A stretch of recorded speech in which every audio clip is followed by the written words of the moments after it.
Can you use psychology to write better characters? Break it down with an LMHC who loves to read. Today we're talking about Erikson life stages of development, and I'm going to go quickly because I'm trying to keep this to 3 minutes, so please feel free to look up more info about this on your own time.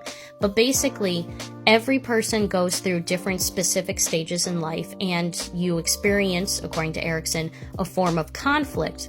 And depending on which outcome you go through in that conflict will inform your perspective of yourself, others, and how you interact with the world. Let's break them down. Alright, stage 1 for my character actually starts all the way back in infancy. When your character was a baby, was there someone there who met their needs, heard them, fed them, took care of their very basic life essentials?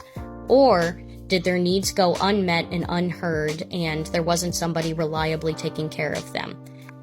If they're on this side of the outcome, they develop trust, basic trust in others, and that gives them the basic virtue of hope. If they do not succeed in this conflict, they develop mistrust instead. Next stage is autonomy versus shame and doubt. This happens in the toddler years where you're striding out and trying to accomplish independent tasks for your first time. Are you successfully able to learn how to start doing things independently, develop your own taste, develop your own way of doing things?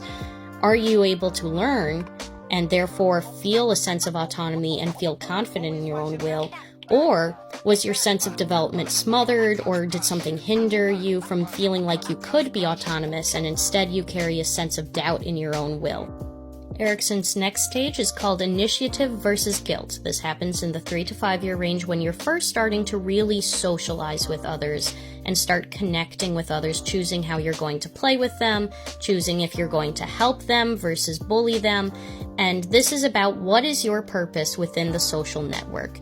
Are you going to take the initiative to be a good contributing member, or do you feel like your actions cause harm instead? This is kids asking themselves, am I a good or a bad person? Next we have industry versus inferiority, which happens in your school age years. Basically, this is when you start developing your skill set academically, athletically, artistically, whatever, a whole variety of skill sets. And if you feel like you are developing skills and you are able to accomplish what you're trying to accomplish, you develop a sense of competence and you accomplish industry. You feel like you can contribute. But if you aren't confident in your sense of competence, you develop a sense of inferiority. The next stage is identity development in your adolescent years. Do you feel like you can fully become yourself and true to yourself, or are there internal or external factors preventing your character from fully embracing who they are? And I ran out of time, so join me in part 2 in the comments.